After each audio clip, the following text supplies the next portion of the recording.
work as an author, I traffic in fiction. I do not traffic in lies. Although I'll admit that the distinction is a nice one and perhaps not easy for the layman to make. With fiction, with art, with writing, it's important that even if you're dealing with areas of complete outrageous fantasy, that there is an emotional resonance. It is important that a story ring true upon a human level, even if it never happened.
Born in Northampton in 1953, I started life in an area known as the Boroughs.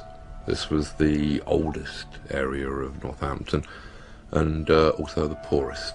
It was where the rural families who'd been drafted into the towns to man the conveyor belts of the Industrial Revolution ended up.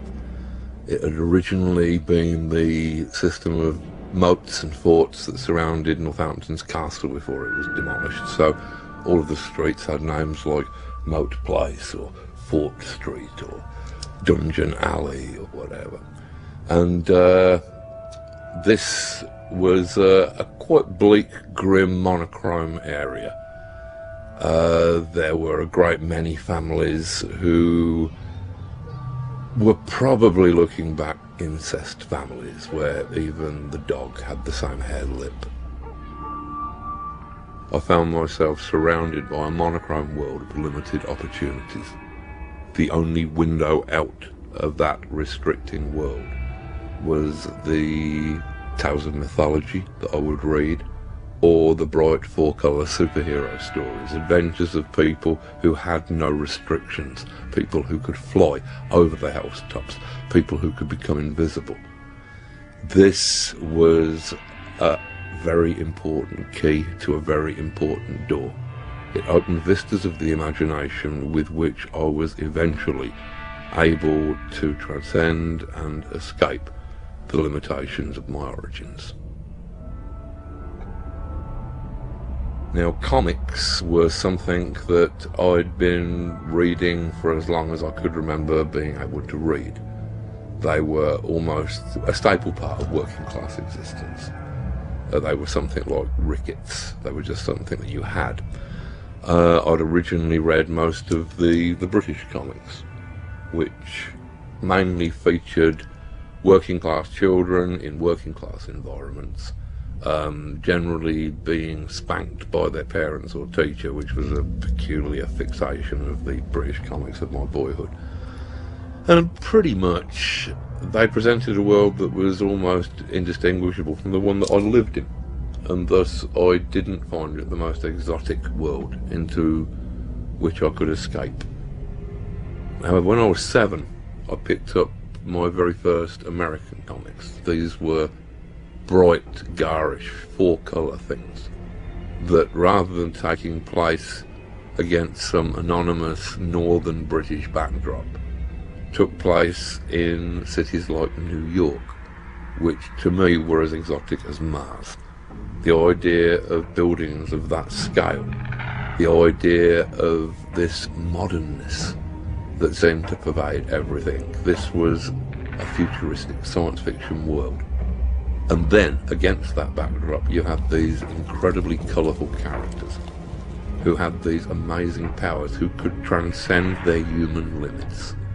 I'd already been attracted to mythology, fairy stories, anything which had people that could fly or become invisible or could lift huge mountains or could perform any of these heroic acts for which gods and heroes are largely famous. And so, having discovered the American superhero books, it was a fairly natural transition. Here was something where I didn't have to read the same myths over and over again, but where every month I could read something new about Superman or the Flash. This became a preoccupation. At first, I was probably preoccupied with the characters themselves.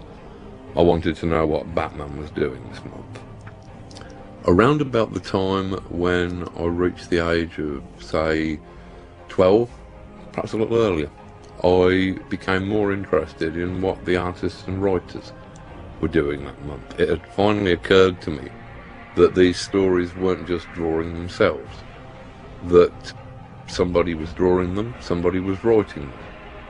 And I became fairly knowledgeable in the styles of the different artists. I became critically able to distinguish between a good story and a bad story. And comic books were still very much a part of my life. I mean, which was, in physical terms, was changing quite rapidly, as it would for anybody at that age. I'd moved from my primary school in the working class area into which I was born to a grammar school.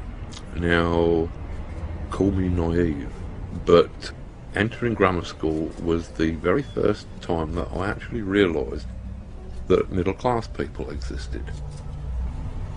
Prior to that, I'd thought that there was just my family and people like them and the Queen.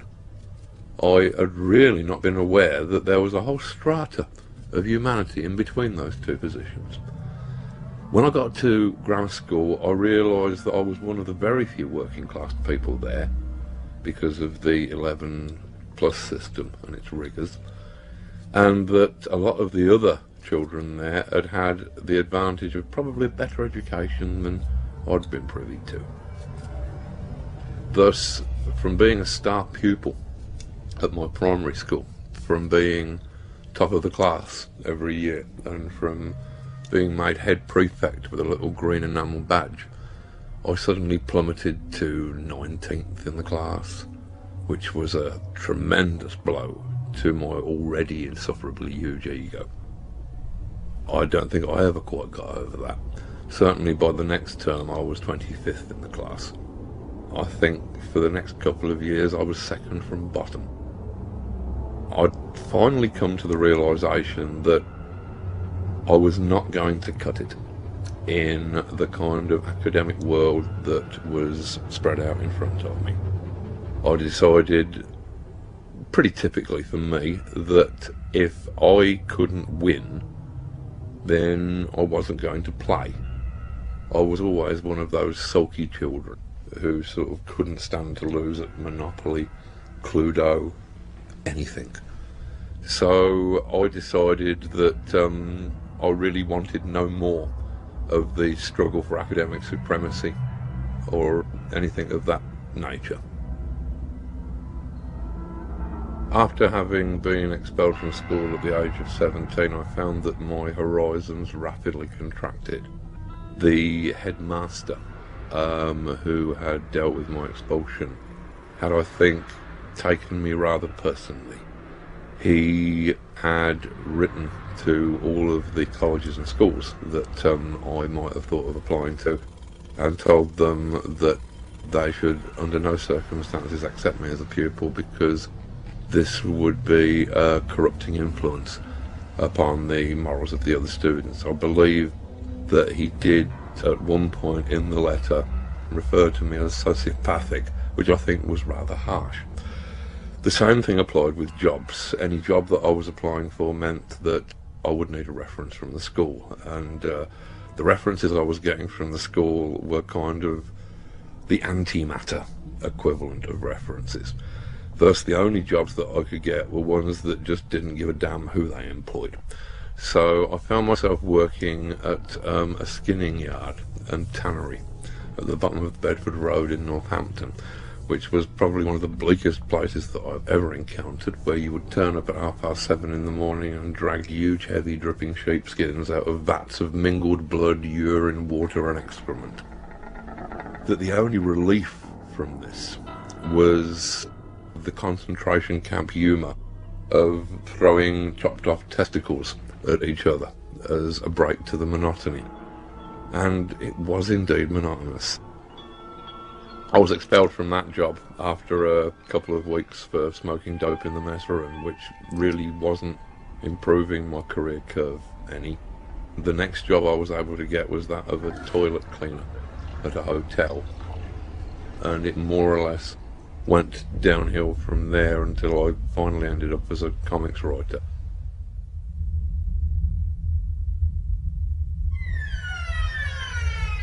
Quitting my day job and starting my life as a writer was a tremendous risk. It was a fool's leap, a shot in the dark. But anything of any value in our lives, whether that be a career, a work of art, a relationship, will always start with such a leap. And in order to be able to make it, you have to put aside the fear of failing and the desire of succeeding. You have to do these things completely purely, without fear, without desire.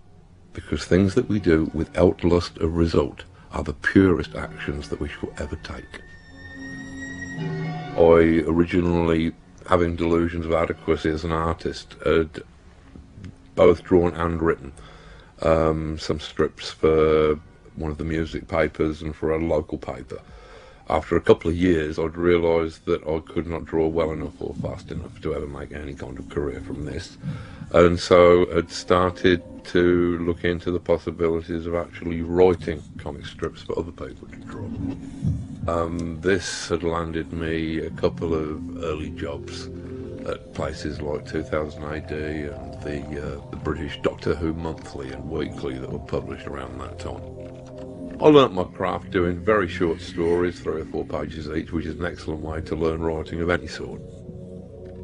Progressed to doing a couple of series where I'd got a little more say in the nature of the material and was able to take more chances, to be a bit more experimental. And these started to win awards in Britain, which impressed the Americans no end. The Americans tend to think that every award is an Oscar, and didn't realise that the comic industry awards are all voted for by 30 people in anoraks with dreadful social lives. And so, as far as they were concerned, if I was an award winner, then I was an English genius. And so they brain drained me to America and set me to working on DC Comics' Swamp Thing title, which caused a bit of a stir and at least made DC trust me enough to give me other projects, again allowing me more or less to write whatever I felt like writing. This led to Watchmen in the middle 80s, and that was one of the books that was responsible for the ridiculous blizzard of publicity that comic books, or graphic novels as somebody in a marketing department had decided by then that they should be called, became popular. I got into the swing of my writing career in the very early 1980s, which was a very overcast time politically. Most of the liberal world was watching in horror at the inexorable rise of the Reagan-Thatcher right-wing fuck-buddy coalition.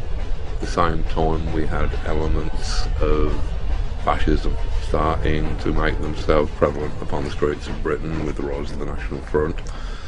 And all in all, things were looking fairly bleak. I decided that if I wanted to write about this grim present, the best way to do it was in the form of a story set in the future, which is by no means a new trick. Most dystopian science fiction is not actually about the future, it is about the times in which it was written. and the script that I came up with, V for Vendetta, was no exception. This was set in what at the time seemed an unreachably distant period in the future, which was 1997, and Britain had been taken over by a coalition of fascist groups, with a very romantic anarchist adventurer set in opposition against that. To get over the idea of fascism, I needed some symbol that would convince the readers that they were looking at a fascist police state. The thing that I finally settled upon was the idea of security cameras mounted upon every street corner and watching every move. I figured, yeah, that looks pretty much like fascism in action, and the readers were equally impressed, and apparently so were government figures who must have been reading it at that time, and decided that security cameras at every street corner of the metropolis was indeed just what we needed for the late 1990s.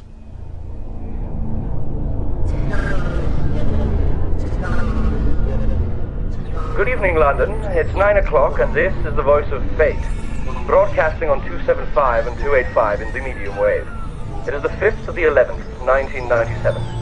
The people of London are advised that the Brixton and Streatham areas are quarantine zones as of today. It is suggested that these areas be avoided for reasons of health and safety. Police raided 17 homes in the Birmingham area earlier this morning, uncovering what is believed to be a major terrorist ring. 20 people, 8 of them women, are currently in detention awaiting trial. Queen Zara today appeared at the opening of a new waste reclamation plant in Plaistow. This was the Queen's first public appearance since her 16th birthday in June. The Queen was wearing a suit of peach silk, created specially for the occasion by the Royal Couturier.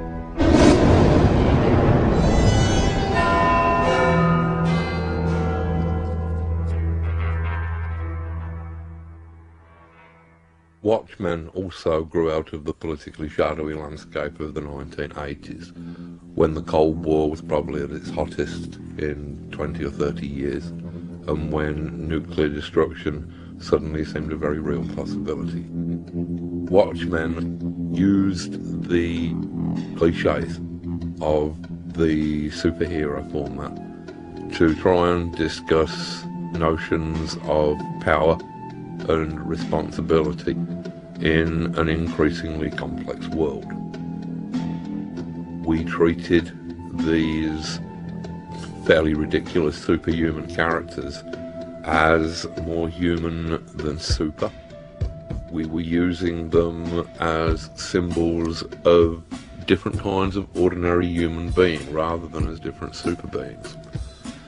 I think there were probably quite a few things about Watchmen which chimed well with the times, but to me perhaps the most important was the actual storytelling, where the world that was presented didn't really hang together in terms of linear cause and effect, but was instead seen as some massively complex simultaneous event with connections made of coincidence and synchronicity. And I think that it was this worldview, if anything, that resonated with an audience that had realised that their previous view of the world was not adequate for the complexities of this scary and shadowy new world that we were entering into. I think that Watchmen, if it offered anything, offered new possibilities as to how we perceive the environment surrounding us and the interactions and relationships of the people within it. Rorschach's Journal, October 12th, 1985. Dog carcass in alley this morning. Tired tread on burst stomach. This city is afraid of me. I have seen its true face. Streets are extended gutters, and the gutters are full of blood, and when the drains finally scab over, all the vermin will drown. The accumulated filth of all their sex and murder will foam up about their waist, and all the whores and politicians will look up and shout, "Save us!" And I'll look down and whisper, "No." Stood in firelight, sweltering blood stain on chest like map of violent new continent. Felt cleansed, felt dark planet turn under my feet, and knew what cats know that makes them scream like babies in the night. Looked at sky through smoke heavy with human fat, and God was not there. The cold, suffocating dark goes on forever, and we are alone. This rudderless world is not shaped by vague metaphysical forces. It is not God who kills the children, not fate that butchers them, or destiny that feeds them to the dogs. It's us. Only us.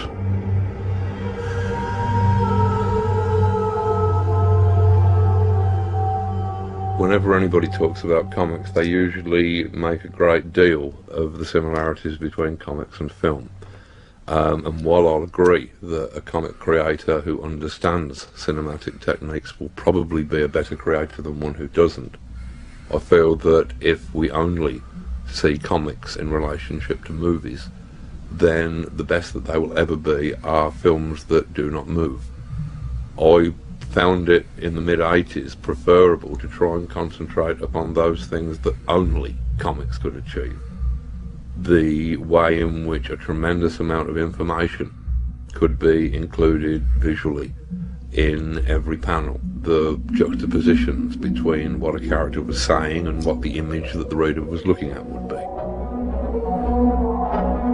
So, in a sense, I suppose that you could say that most of my work from the 80s onwards was more or less designed to be unfilmable, which is what I had to explain to Terry Gilliam when he was originally selected as the director on the touted Watchmen movie that was being discussed at that time.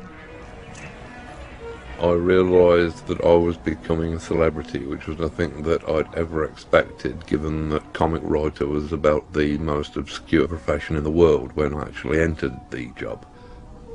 The thing about fame is that fame in its current sense had not really existed before the 20th century. Back in previous eras, even if you were very, very well known, that would perhaps be amongst 1,000 people at most, if you were Pope or somebody. In the 20th century, however, with these massive surges in communication, suddenly a different sort of fame was possible. And I tend to think that what fame has done, it has replaced the sea as the element of choice of adventure for young people. If you were a dashing young man in the 19th century, you would probably want to run away to sea. Just as in the 20th century, you might decide that you want to run away and form a pop band. The difference is that in the 19th century, before running away to sea, you would have had at least some understanding of what the element was that you were dealing with, and you would have perhaps, say, learned to swim. The thing is that there is no manual for how to cope with fame. So you'll get some otherwise likeable young person who has done one good comic book, one good film, one good record, who is suddenly told that they are a genius, and who believes it, and who runs out sort of laughing and splashing into the billows of celebrity, and whose heroin-sodden corpse is washed up a few weeks later in the shallows of the tabloids. I'd never signed up to be a celebrity, and I came to the realisation that it was nothing that I was very comfortable with. I realised that celebrities are a kind of an industry, they're a kind of a crop. Media moguls like Rupert Murdoch or people who run the big networks, they need a constant stream of celebrities to fill column space in their magazines, to fill time upon their TV shows. And because celebrities tend to burn out quickly, you have to constantly create new ones. And I really didn't feel that I wanted to be part of that process, and so withdrew to the relative obscurity of Northampton.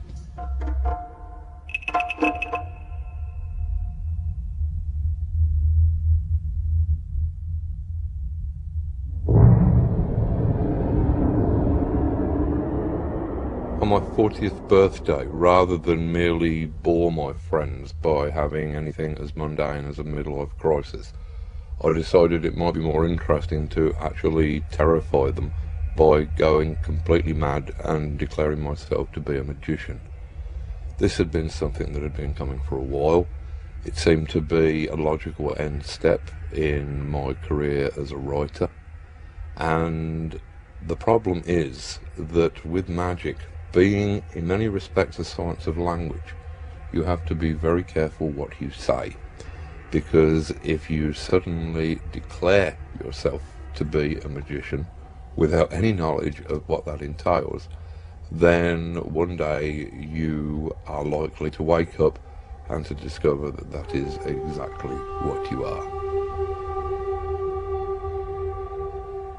There is some confusion as to what magic actually is. I think that this can be cleared up if you just look at the very earliest descriptions of magic. Magic in its earliest form is often referred to as the art. I believe that this is completely literal. I believe that magic is art, and that art, whether that be writing, music, sculpture or any other form, is literally magic. Art is, like magic, the science of manipulating symbols, words or images, to achieve changes in consciousness. The very language of magic seems to be talking as much about writing or art as it is about supernatural events. A grimoire, for example, the Book of Spells, is simply a fancy way of saying grammar. Indeed, to cast a spell is simply to spell, to manipulate words, to change people's consciousness. And I believe that this is why an artist or writer is the closest thing in the contemporary world that you are likely to see to a shaman.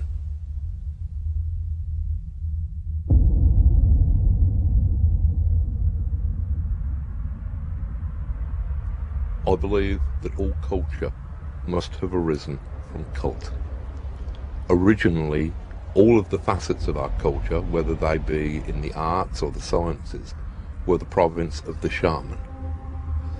The fact that in present times this magical power has degenerated to the level of cheap entertainment and manipulation is, I think, a tragedy.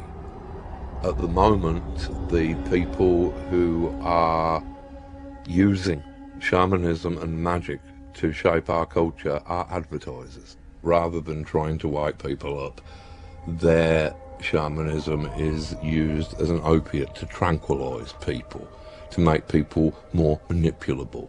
Their magic box of television, and by their magic words, their jingles, can cause everybody in the country to be thinking the same words and have the same banal thoughts all at exactly the same moment.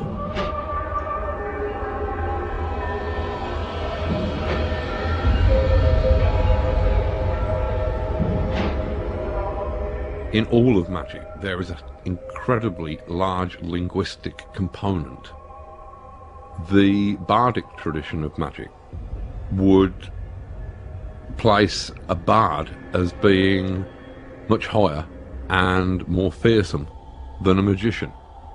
A magician might curse you. That might make your hens lay funny, or you might have a child born with a club foot. If a bard were to place not a curse upon you, but a satire, then that could destroy you. If it was a clever satire, it might not just destroy you in the eyes of your associates. It would destroy you in the eyes of your family. It would destroy you in your own eyes. And if it was a finely worded and clever satire that might survive and be remembered for decades, even centuries, then years after you were dead, people still might be reading it and laughing at you and your wretchedness and your absurdity. Writers and people who had command of words were respected and feared as people who manipulated magic. In latter times, I think that artists and writers have allowed themselves to be sold down the river. They have accepted the prevailing belief that art and writing are merely forms of entertainment.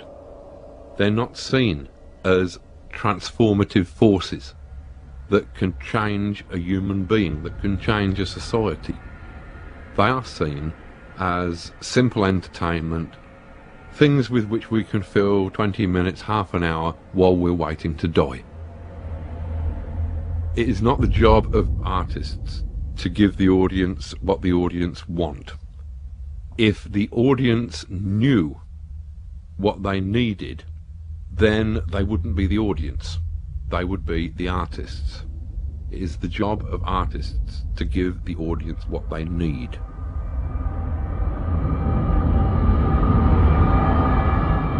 My career as a magician continues to evolve. Since I, to a certain degree, believe art and magic to be interchangeable, it has seemed only natural that art should be the means by which I express magical ideas.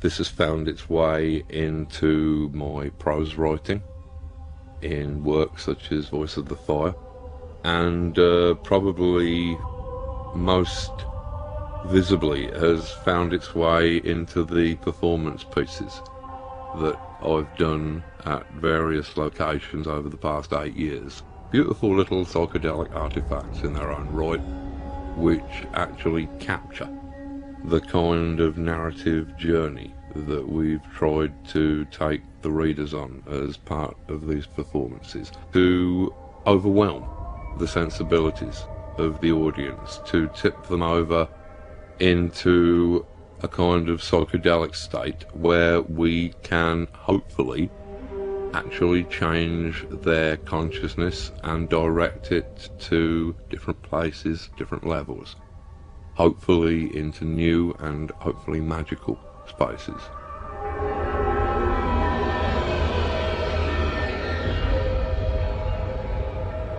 When we are doing the will of our true self, we are inevitably doing the will of the universe. In magic, these are seen as indistinguishable. That every human soul is in fact one human soul. It is the soul of the universe itself, and as long as you are doing the will of the universe, then it is impossible to do anything wrong. Murder is something which is intricately connected with society in a number of ways.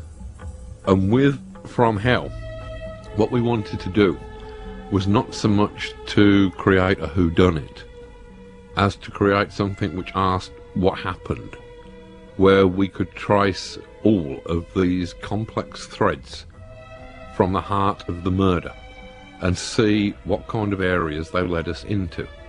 Areas of history, occultism, mythology, architecture, social considerations, All of these played a part upon shaping the world that the crimes happened in.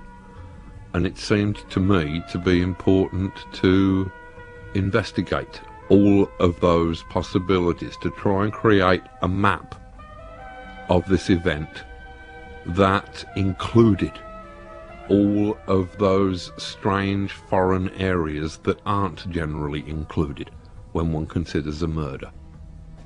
I was not concerned with who done it. I was concerned with what happened. I was concerned with the why done it aspects of the thing.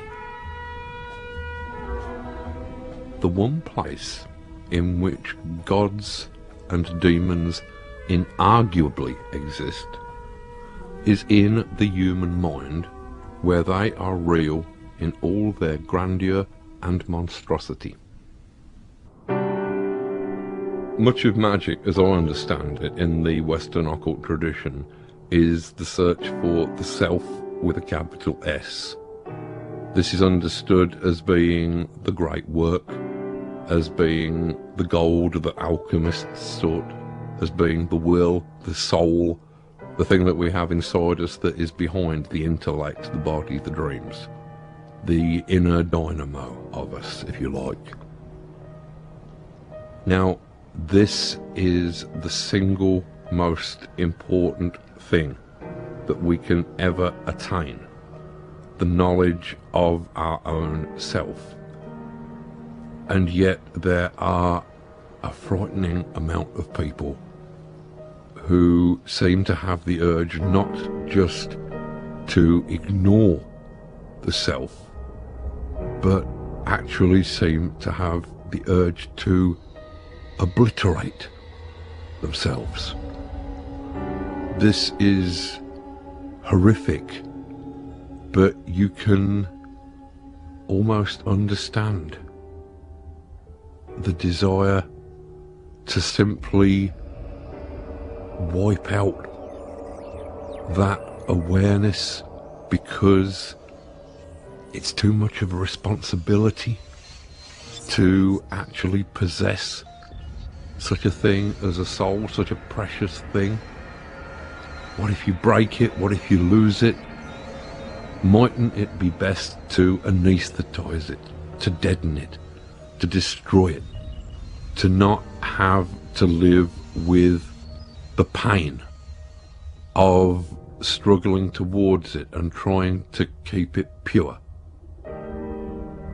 I think that the way that people immerse themselves in alcohol, in drugs, in television, in any of the addictions that our culture throws up, can be seen as a deliberate attempt to destroy any connection between themselves and the responsibility of accepting and owning a higher self and then having to maintain it.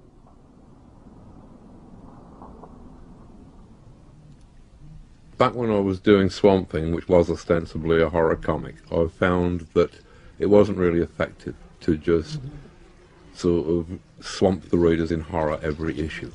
You needed to do other things that would alleviate the repetitive qualities of the horror and to make it more than a one-note strip. I decided that what might be useful was to try and link up the elements of fantasy horror from our imaginations, werewolves, vampires, zombies and the like, with real-life horrors. Racism, sexism, pollution, the collapse of the environment, and thus lend these social issues some of the weight that fantasy fiction could offer. Most of us have little to fear from vampires, and yet we live in cultures that are every bit as dangerous, despite the non-existence of terrible supernatural forces. One of the things that I did was a strip in which we explored the erotic possibilities of Swamp Thing. I figured that if you could fill comic book after comic book every month with fights, then surely you should be able to fill at least one comic book with a sexual act. Surely that was as interesting as a fight was. The book was very well received, and it led to me thinking seriously about the possibilities of erotica, or as I prefer to call it, pornography, because I think that the difference between the two words is largely dependent upon the income bracket of the reader.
In the 90s, I met up with Melinda Gebbie, and we decided that we'd like to work upon a major piece of erotic fiction together, which has resulted in the forthcoming Lost Girls.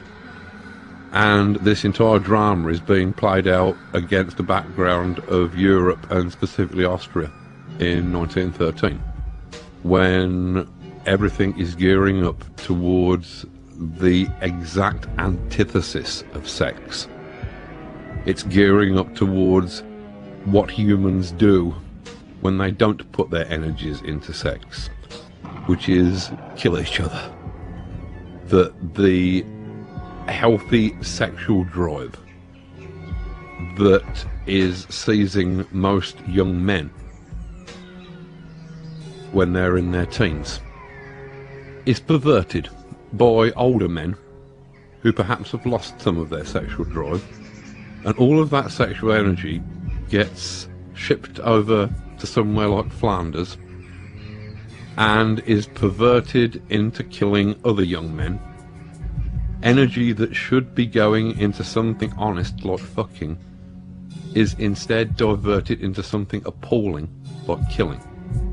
There is a brain-penis blood ratio that tends to get in the way of writing intelligent pornography. If it becomes too intelligent, all the blood rushes to your brain, you lose your erection. If it becomes too sexually exciting, you are no longer in any state to appreciate its aesthetic value. So it's a difficult balancing act. My thoughts about pornography, I think, tend to revolve around the fact that while very few of us are zombies, detectives, cowboys or spacemen, there are an infinite number of books that are recounting the stories of those lifestyles.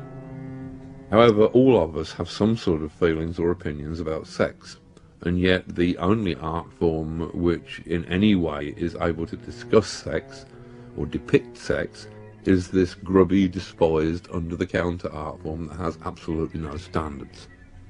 This was what Lost Girls was intended as a remedy for. That there is no reason why a horny piece of literature that is purely about sex should not be as beautiful, as meaningful, and have as absorbing characters as any other piece of fiction. have been looking at the kind of the history of magical thinking and where it starts to go wrong. And for my money, where it starts to go wrong is monotheism. I mean, if you look at the history of magic, you've got its origins in the caves. You've got its origins in shamanism, in animism, in a belief that everything around you, every tree, every rock, every animal, was inhabited by some sort of essence, some sort of spirit that could perhaps be communicated with. You would have had some central shaman or visionary who would have been responsible for channeling ideas that were useful to survival. By the time you reach the classical civilizations, you can see that this has formalized to a degree. The shaman was acting purely as an intermediary between the spirits and people. He was in his position in the village or community, I should imagine, very much like a spiritual plumber. You know, the people in the group would have had their own roles. The person who was best at hunting would have been a hunter. The person who was best at talking to the spirits, perhaps because he or she was a bit crazy, a bit detached from normal material world, then they would have been the shaman. And they would not have been masters of a secret craft. They would have simply been dispensing their information throughout the community because it was believed to be helpful to the community. When you get the actual classical cultures emerging, this has been formalized so that you've now got pantheons of gods, and each of those gods will have a priest caste that will act to a certain degree as intermediaries who will instruct you in the worship of that god. So the relationship between humans and their gods, which could be seen as the relationship between humans and their highest selves, that was still a very direct one. When Christianity comes in, when monotheism comes in, then all of a sudden you've got a priest caste moving between the worshipper and the object of worship. You've got a priest caste becoming a kind of spiritual middle management between humanity and the divine within itself that it is seeking. You no longer have a direct relationship with the Godhead. The priests don't really necessarily have a relationship with the Godhead. They've just got a book that tells you about some people who lived a long time ago who did have a direct relationship with the Godhead. And that's all right. You don't need to have miraculous visions. You don't need to have gods talking to you. In fact, if you do have any of that stuff, you're probably insane. You know, in the modern world, that stuff doesn't happen. The only people who are allowed to talk to gods, and in a very kind of one-sided way, are priests. Monotheism is, to me, a great simplification. I mean, the Kabbalah has a great multiplicity of gods, but at the very top of the Kabbalistic diagram, the Tree of Life, you have this one sphere that is absolute God. The monad, something that is indivisible, you know. And all of the other gods, and indeed everything else in the universe, is a kind of emanation of that God. Now, that's fine, but it's when you suggest that there is only that one God at this kind of unreachable height above humanity, and there is nothing in between, you're limiting and simplifying the thing. I mean, I tend to think of paganism as a kind of, as an alphabet, as a language. It's like all of the gods are letters in that language. They express nuances, shades of sort of meaning, or certain subtleties of ideas. Whereas monotheism, it tends to be just one vowel, and it's just something like, ooh, it's this monkey sound. You can almost imagine the gods becoming frustrated, contemptuous that with all this richness of spiritual concepts that are available, why reduce it to one plaintive single note that the utterer does not even understand?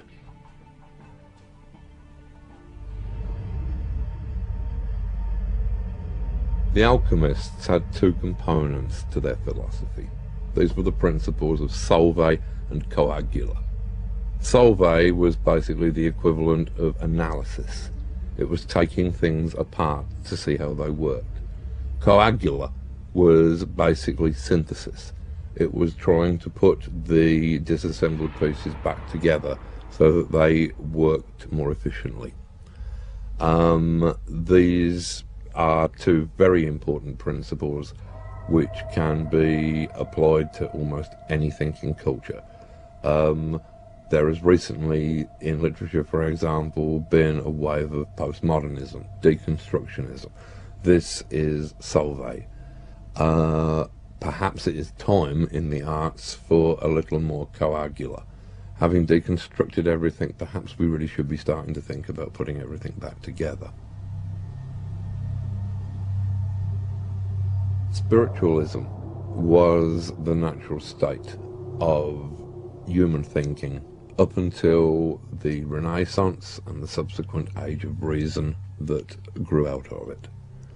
Our original way of seeing the world was as a place entirely inhabited by spirits, where everything had its indwelling essence, where everything was in some sense sacred, including ourselves. The age of reason changed all that. While it's inarguable that reason brought many great benefits and was a very necessary stage of our development, unfortunately this led to materialism, where the physical material world was seen as the be-all and end-all of existence, where inevitably we were seen as creatures that had no spiritual dimension, that had no souls, living in a soulless universe of dead matter. In the mid-1980s, I was asked by an American legal institution known as the Christic Institute to compile a comic book which would detail the murky history of the CIA from the end of the Second World War to the present day, covering things such as the heroin smuggling during the Vietnam War, the cocaine smuggling during the war in Central America, the Kennedy assassination, and other highlights. What I learned during the frankly horrifying research that I had to slog through to accomplish this was that yes, there is a conspiracy. In fact, there are a great number of conspiracies that are all tripping each other up, and all of those conspiracies are run by paranoid fantasists and ham-fisted clowns. If you are on a list targeted by the CIA, you really have nothing to worry about. If, however, you have a name similar to somebody on a list targeted by the CIA, then you are dead. The main thing that I learned about conspiracy theory is that conspiracy theorists actually believe in a conspiracy because that is more comforting. The truth of the world is that it is chaotic. The truth is that it is not the Jewish banking conspiracy or the grey aliens or the 12-foot reptiloids from another dimension that are in control. The truth is far more frightening. Nobody is in control. The world is rudderless.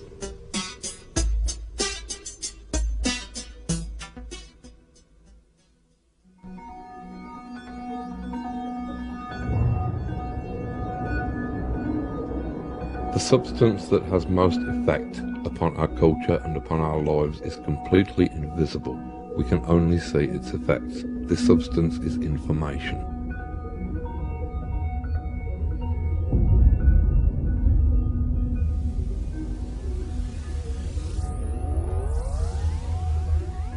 Science started out as an offshoot of magic.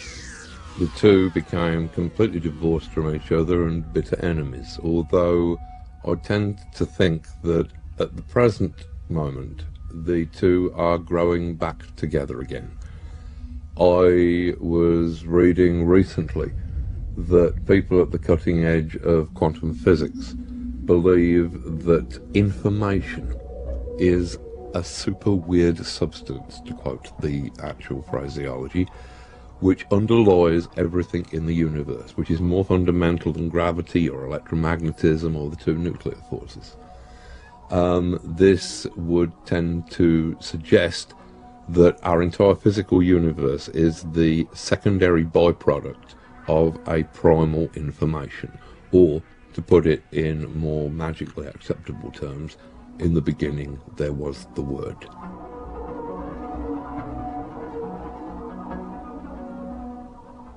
As I understand the theory of period information doubling, this states that if we take one period of human information as being the time between the invention of the first hand axe, say around 50,000 BC, and 1 AD, then this is one period of human information, and we can measure it by how many human inventions we came up with during that time. Then we see how long it takes for us to have twice as many inventions. This means that human information has doubled. As it turns out, after the first 50,000 year period, the second period is about 1500 years, say around about the time of the Renaissance. By then we had twice as much information. To double again, human information took a couple of hundred years. The period speeds up. Between 1960 and 1970, human information doubled. As I understand it, at the last count, human information was doubling around every 18 months. Further to this, there is a point sometime around 2015 where human information is doubling every thousandth of a second. This means that in each thousandth of a second we will have accumulated more information than we have in the entire previous history of the world. At this point, I believe that all bets are off. I cannot imagine the kind of culture that might exist after such a flashpoint of knowledge. I believe that our culture would probably move into a completely different state, would move past the boiling point from a fluid culture to a culture of steam.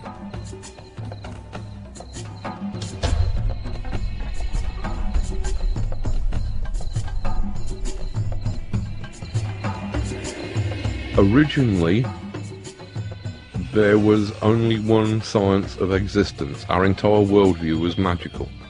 Everything we did, everything that happened in the world, had a kind of shamanic, magical significance.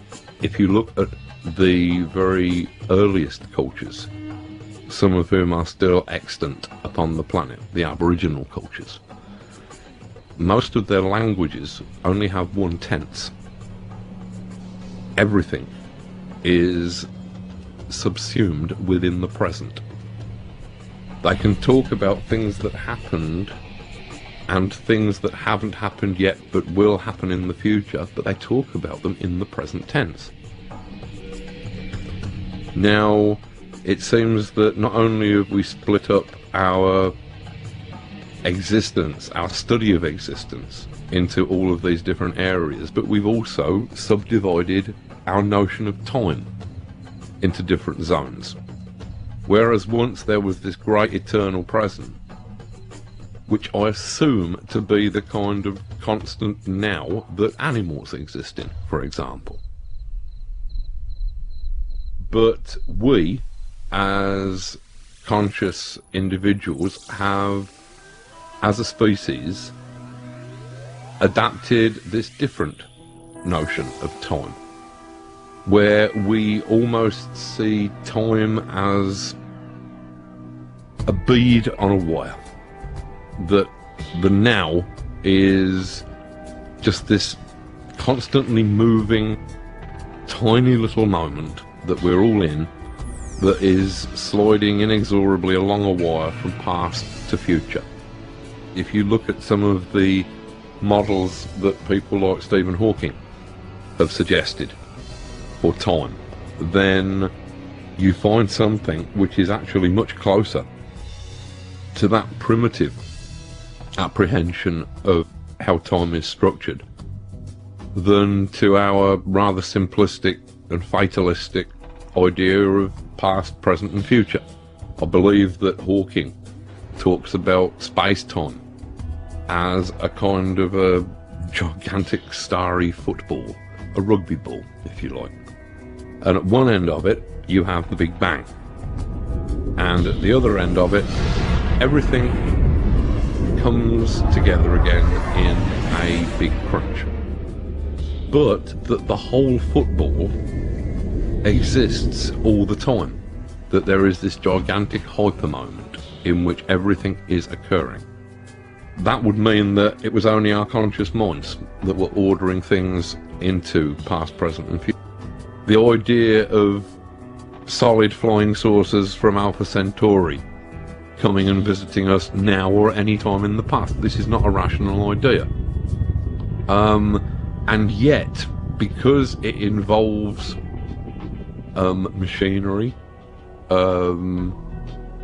warp thrust engines or pseudo-scientific concepts like that, then we in the West will actually pay it serious attention, as we probably did with von Däniken. Whereas spiritual ideas from other cultures, we will regard them as, well, they're complete nonsense, they're not scientific. This is an example of the limitations of Western thought, that we believe that we understand the entire cosmos, but actually we understand the insides of our heads, and even then only very poorly.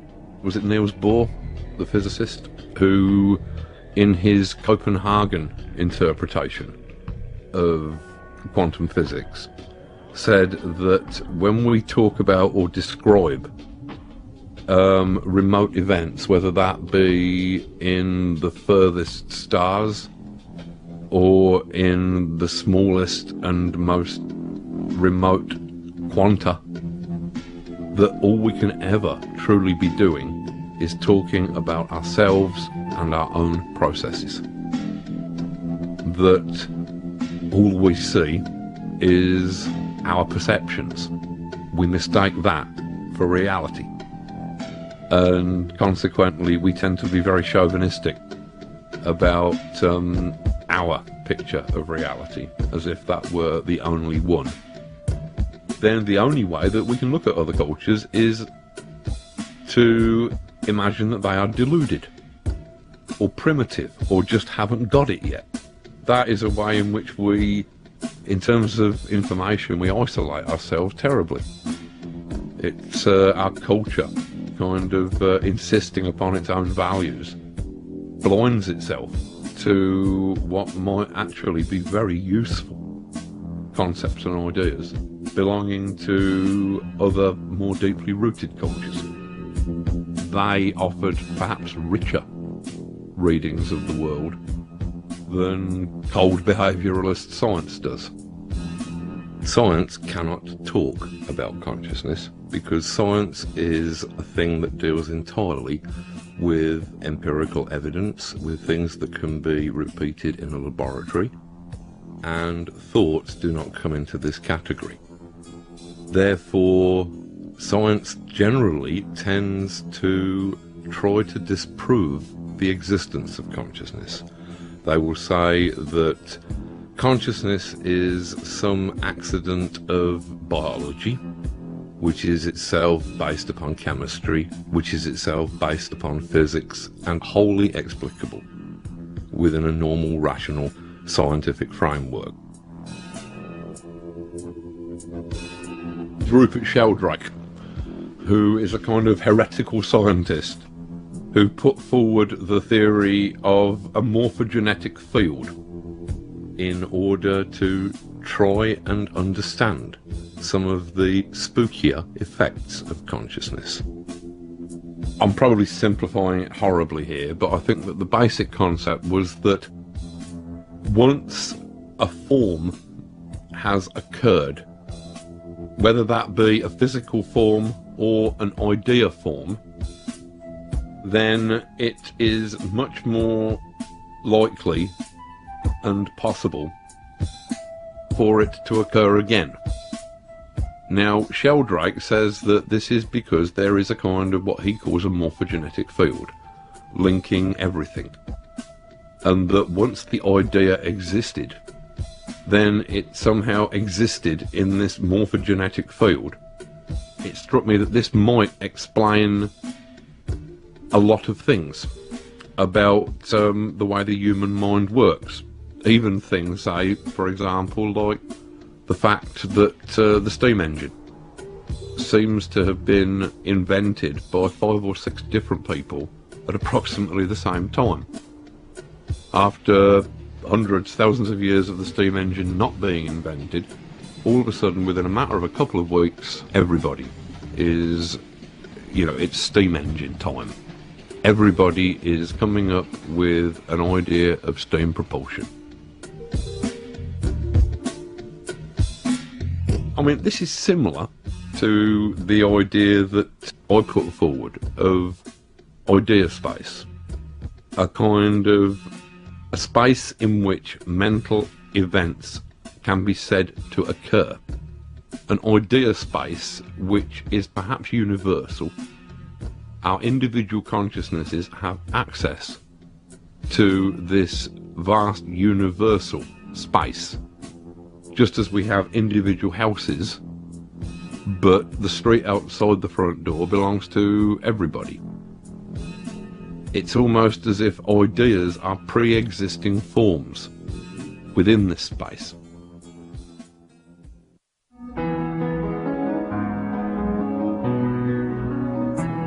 As human beings, we inhabit 2 distinct and separate worlds, 2 landscapes. We inhabit the physical world. But at the same time, since we can only ever truly experience our perception of that world, then it would seem that we more truly inhabit a world purely of consciousness and ideas. It strikes me that the land masses that might exist in this mind space would be composed entirely of ideas, of concepts. That instead of continents or islands, you might have large belief systems or philosophies. Marxism might be an island. Judeo-Christian religions might make up another landmass or continent.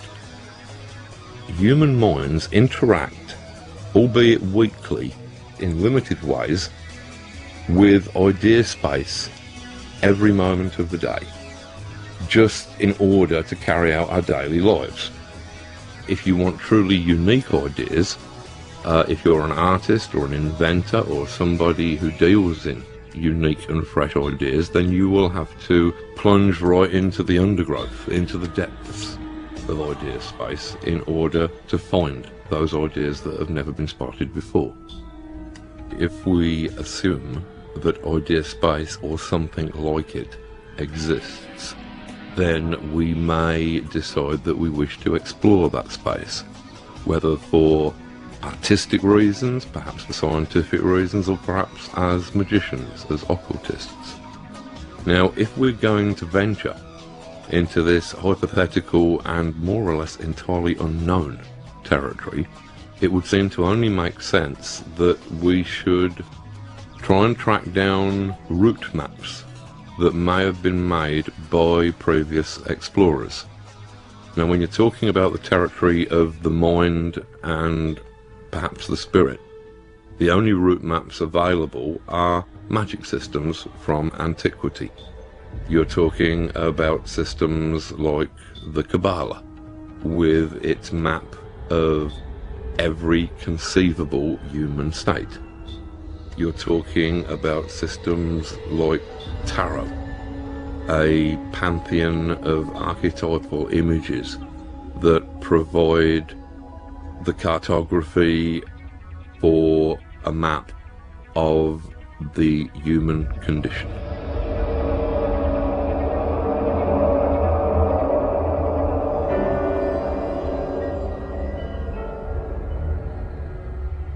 Most people find the word apocalypse to be a terrifying concept. Checked in the dictionary, it means only revelation, although obviously it has also come to mean end of the world. As to what the end of the world means, I would say that that probably depends upon what we mean by world. I do not think that this means the planet or even the life forms upon the planet. I think the world is purely a construction of ideas, and not just the physical structures, but the mental and ideological structures that we've erected. That is what I would call the world.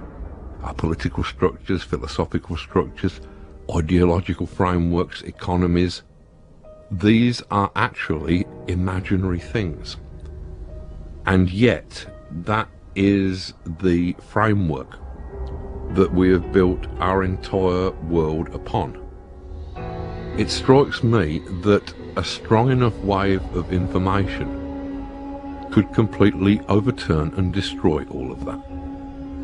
A sudden realization that would change our entire perspective upon who we are and how we exist.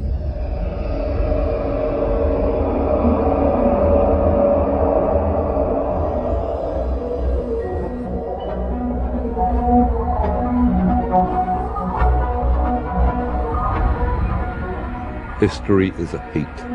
It is the heat of accumulated information and accumulated complexity.